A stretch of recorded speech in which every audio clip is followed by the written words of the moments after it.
بسم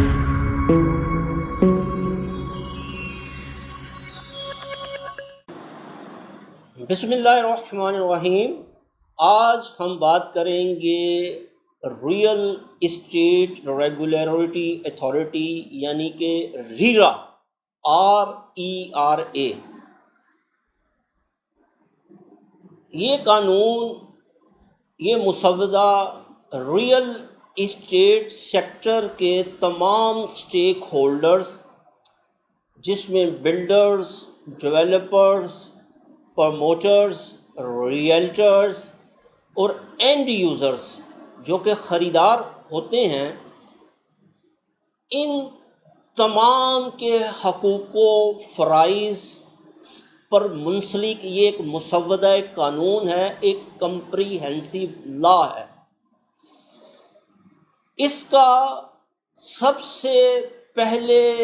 انعقاد جہاں اس کی بنیاد رکھی گئی تھی وہ دبئی تھا، کیونکہ جب غیر ملکی انویسٹمنٹ، خصوصی طور پر اوورسیز اور بہت بڑی انویسٹمنٹ جب ان کے ملک میں ریئل اسٹیٹ میں آنا شروع ہوئی تو ایک قانون کی ضرورت محسوس کی گئی تاکہ اس قانون کے ہوتے ہوئے وہاں کی ریئل اسٹیٹ مارکیٹ پھلے پھولے۔ اور 2007 میں اس قانون کا اطلاق دبئی میں کیا گیا اور ایک باقاعدہ اتھارٹی قائم کی گئی، اور پھر اس میں کچھ مزید اصلاحات کرنے کے بعد اس کو ایک مکمل کمپریہنسو قانون کی صورت میں نافذ کر دیا گیا۔ اس کے بعد اس اتھارٹی کا قیام ہمارے ہمسایہ ملک انڈیا میں بھی عمل میں آیا، اور وہاں پر ان کی جو کانسٹیٹیوشنل اسمبلی ہے اور اس کے ساتھ ساتھ جو مختلف پروونشل کانسٹیٹیوشن اسمبلیز ہیں، وہاں بھی اس قانون کی امپلیمنٹیشن کی گئی، اور انہوں نے اپنے حالات و واقعات کے مطابق اس ریئل اسٹیٹ کے قانون کو اپنے ملک میں نافذ کیا۔ اس کے بعد پاکستان میں بھی پاکستان کی کانسٹیٹیوشنل اسمبلی جو ہے وہاں بھی اس قانون کا مسودہ پیش کیا گیا۔ پیش کرنے کے بعد 2020 میں اس قانون کو ہماری کانسٹیٹیوشنل اسمبلی میں پاس کیا گیا، اور اس کی جو جورسڈکشن تھی وہ اسلام آباد وفاقی دارالحکومت کی ٹیریٹری تھی۔ اس کے بعد سٹیپ بائی سٹیپ اس قانون نے پاکستان کے دیگر پروونسز میں بھی لاگو ہونا تھا، لیکن بدقسمتی سے اس کی امپلیمنٹیشن آج تک اسلام آباد کی ٹیریٹری میں بھی عمل میں نہیں لائی جا سکی۔ اس کی کیا وجوہات ہیں اور کون سے ہاتھ تھے جنہوں نے اس قانون کے نفاذ کو روکا، اور آج تک یہ قانون نافذ نہیں ہو سکا۔ یہ ایک کمپریہنسو قانون ہے جس میں تمام ریئل اسٹیٹ سیکٹر جو ہے اس کا ہر اسٹیک ہولڈرز، اور اس کے ساتھ ساتھ اسی قانون کے تحت ٹربیونلز بھی بنائے جانے تھے، اور اس میں اپیلیٹ ٹربیونلز بھی بنائے جانے تھے تاکہ یہ جو عدالتوں میں ہمارے ریئل اسٹیٹ کے میٹرز سال ہا سال چلتے ہیں، ان کے لیے ٹائم کی پابندی کے ساتھ باقاعدہ ایک عدالتی عمل بھی ہونا تھا، تاکہ ایک پاکستان میں ایسا قانون موجود ہو جس میں جو ہے وہ تیز ترین عدالتی نظام سامنے آئے، کیونکہ ہم نے دیکھا ہے کہ ہمارے ملک کی عدالتوں میں، چاہے وہ ہماری سپریم کورٹ ہو یا ہماری اپنا صوبائی جو ہائی کورٹس ہوں یا سول کورٹس ہوں، ان میں اگر سب سے زیادہ کوئی میٹرز ہیں اور کورٹوں پر بوجھ ہے، وہ ان ریئل اسٹیٹ کے میٹرز کا ہے، جو لین دین کے ایشوز ہوتے ہیں، اس کے ساتھ ساتھ جو زمینوں کے معاملات ہیں۔ اس وقت سب سے زیادہ معاملات زیر سماعت ہیں، جو کہ جوڈیشری پر بھی بوجھ ہے۔ تو اس لیے بھی اس قانون کی بہت پاکستان میں ضرورت ہے کہ اس قانون کا نفاذ کیا جائے۔ اس کی کیا کی فیچرز ہیں، اس قانون کی کیا خصوصیات ہیں، ریئل اسٹیٹ ایجنٹس کو اس قانون کے تحت کس طریقے سے رجسٹرڈ ہونا ہے، اور ریئل اسٹیٹ ایجنٹس کی ایجوکیشن کے لیے اس میں کیا پلان تھا، تاکہ ہر پان کی دکان سے یا پرچون کی دکان سے یا راہ چلتا شخص ریئل اسٹیٹ کی مارکیٹ میں as a real estate agent آ جاتا ہے، اور اس کو نہ ریئل اسٹیٹ کے ایفس اینڈ بٹس کا پتہ ہوتا ہے، نہ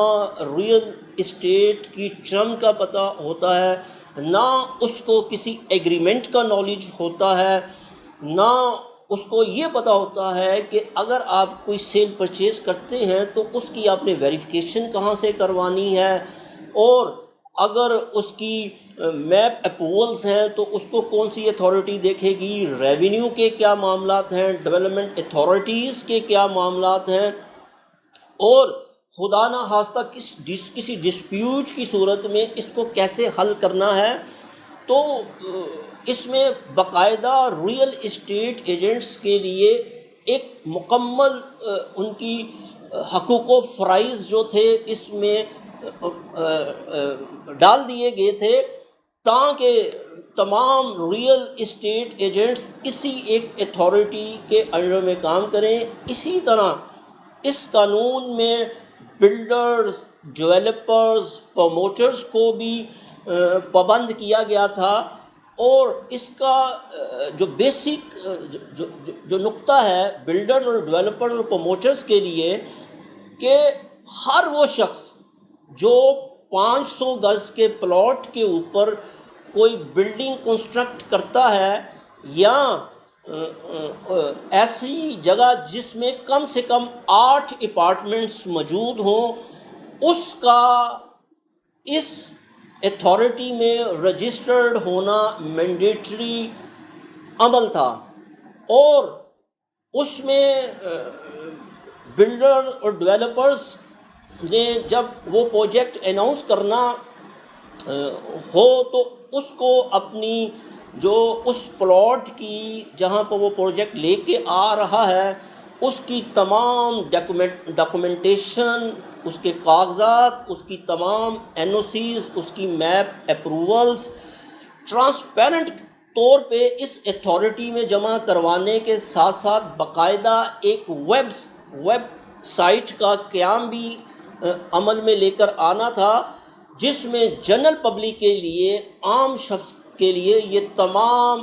جو اس کی ڈاکومنٹس ہیں ٹرانسپیرنٹ طور کے اوپر ہر شخص کو اس ویب سائٹ کے اوپر اویلیبل ہوں، تاکہ وہ اس پروجیکٹ میں انویسٹمنٹ کرنے کے لیے، اپنے لیے اپارٹمنٹ خریدنے کے لیے یہ تمام ڈاکومنٹس متعلقہ اداروں میں ویریفیکیشن کروا سکے، تاکہ پاکستان میں ہر کام ٹرانسپیرنٹ طور کے اوپر ہو سکے، اور کوئی بھی بلڈر، کوئی بھی ڈیولپر کسی بھی شخص سے کوئی چیٹنگ فراڈ نہ کرے۔ اور اسی قانون کے تحت ایک ایسکرو اکاؤنٹ بھی بننا تھا، اور تمام بلڈر ڈیولپرز کو جو ہے وہ پابند کیا گیا تھا کہ جو بھی پیمنٹس وہ اس پروجیکٹ کی مد میں جنرل پبلک سے لیں گے، اس کا کم سے کم 70% جو تھا وہ اس اتھارٹی کا جو ایسکرو اکاؤنٹ تھا بلڈر اور ڈیولپر کے ساتھ اس میں یہ تمام فنڈز جمع ہونے تھے تاکہ جنرل پبلک کا پیسہ صحیح جگہ پر استعمال ہو،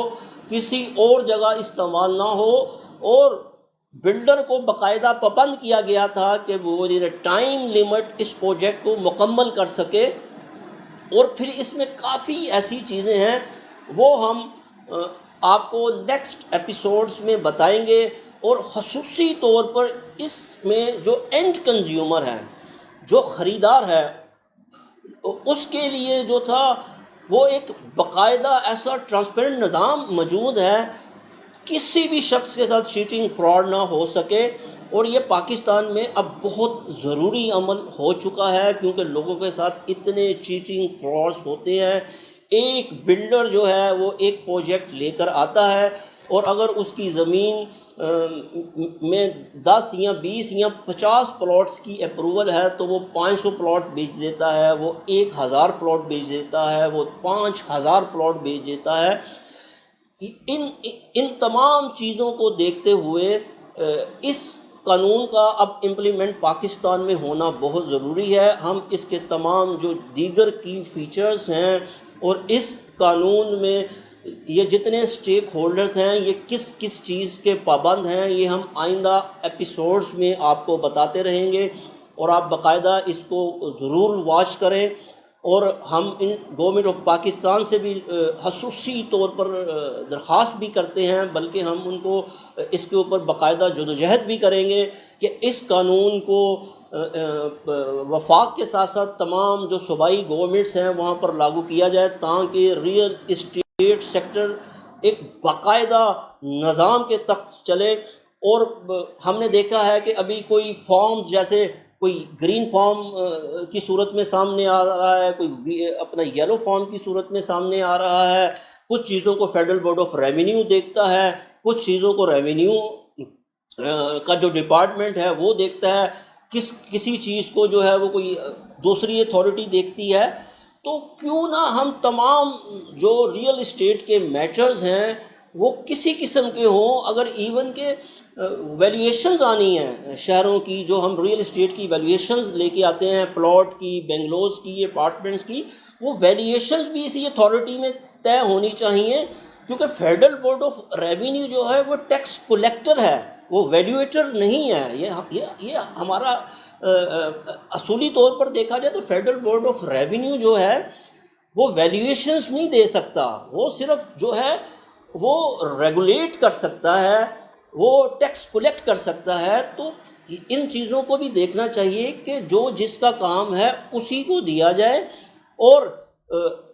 ایسے قوانین جو ہیں آپ مختلف اتھارٹیز بنائیں، تو کیوں نہ ایک ہی اتھارٹی میں ان تمام چیزوں کو یکجا کر دیا جائے، اور ایک کمپریہنسو لا جس میں تمام لوگ پابند ہوں، چاہے وہ بلڈر ہے، چاہے وہ ڈیولپر ہے، چاہے پروموٹر ہے، چاہے وہ سیلر ہے، چاہے پرچیزر ہے، چاہے وہ ریئلٹر ہے، چاہے وہ اینڈ کنزیومر ہے، ایون کہ اگر آپ کے ڈسپیوٹ بھی ہیں تو اسی قانون کے تحت ہونے چاہیے۔ اور ہم ایک نئی تجاویز بھی دے رہے ہیں کہ اب جو ڈسپیوٹیڈ جو آ رہے ہیں، جیسے کوئی چیکس کی صورت میں، ٹوکن کی صورت میں، یعنی کہ آپ کے ڈسپیوٹ سامنے آتے ہیں تو آپ سال ہر سال صرف ٹوکن کے اوپر ہی جو ہے وہ